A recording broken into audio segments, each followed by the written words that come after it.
Movie time now, and the icy peaks of the Himalayas have fascinated explorers for decades. They represent nature at its most remote and most dangerous. In 1996, two groups of climbers near the top of Everest were caught in a very violent storm. Now, until last year's events, of course, it was the worst disaster to have ever occurred on the world's highest peak, and that story has been turned into a very impressive feature-length movie with a very impressive cast. We have an extraordinarily impressive reviewer here with us.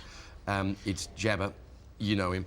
Hey, Jabs, how are you? Good morning, guys. It looks amazing, this film. I'm feeling I'm in a very sombre mood. It's, I mean, I hate going to get margarine out of the freezer section at Coles. So the idea of going to Everest...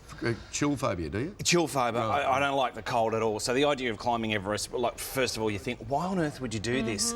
Obviously, this story ends in disaster. We've already seen the film Into Thin Air. This one is based on a different participant of these two rival groups, one American and one in New Zealand, who have climbed Everest back in 1996. It doesn't end well.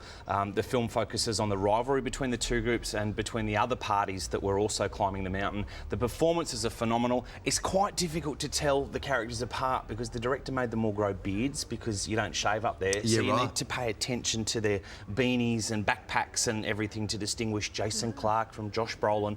But let's take a look at one of the most amazing thrillers of the year. It hurts. It's dangerous. Why? I have kids. They see a regular guy can follow impossible dreams. Maybe they'll do the same. I'm on the top of Everest, Alan. We made it. Go to Rob. There is a massive storm headed your way. Oh no. Come on, get up! That's the wrong way! Doc, let's go! Hurry up! See, this is where we should just keep playing and watch your faces because it is that kind of film. Margarine at the supermarket. That was intense. What would James Tobin make of that weatherfront moving in? Very extreme. And the original look of that film, I thought, oh, this is going to be a rubbish green screen movie, just in the very first trailer we ever saw. But it was filmed at Everest. It was filmed in the Italian Alps. You feel like you're there. Josh Brolin wanted to sack his agent and quit movies after being in that film because Too intense? Too intense. Yeah, it's Really? it's intense. Fantastic. A chilling thriller. One of the best films of the year. Oh, wow. His face was so itchy for weeks. Well, they blast salt onto them, 4.5 stars for Everest.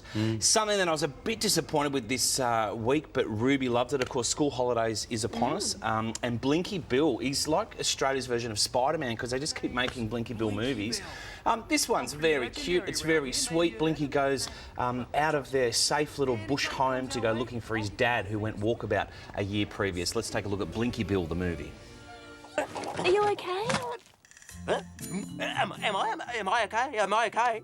Oh, I'm great. I'm just hanging around, shooting a breeze here for 6 freaking days. She wants to know if I'm okay. Am I okay? Jorge says I'm okay. Where are you gum suckers off to? It's little characters like that. David Wenham, Tony Collette's a couple of emus. Really make it worthwhile for the parents to go. Tony Collette has a couple of emus. That's the quote of the day. It's really for preschoolers and for grandparents who love Ocker Australiana. I mean, Yeah, sure. You guys. Your classic I koala love with it. Kutzpah abroad story. Yeah, There is a beautiful. joke in there about erectile dysfunction.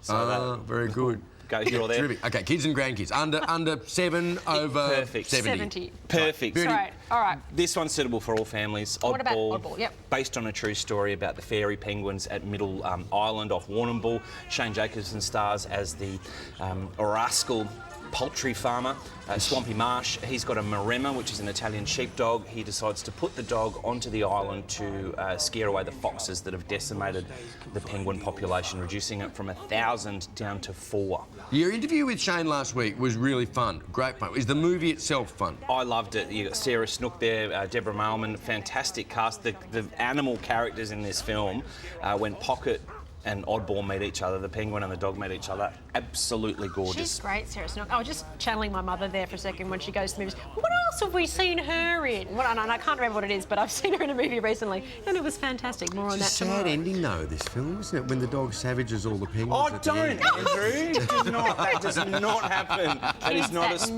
never alert. happened. Go back to Blinky Bill. It all ends happily. Delightful, 4 stars for Oddball. That is the must-see movie of this school holidays. Thank you, Thanks, Jabba. guys. Don't go anywhere. After the break, we're making the cash cow call.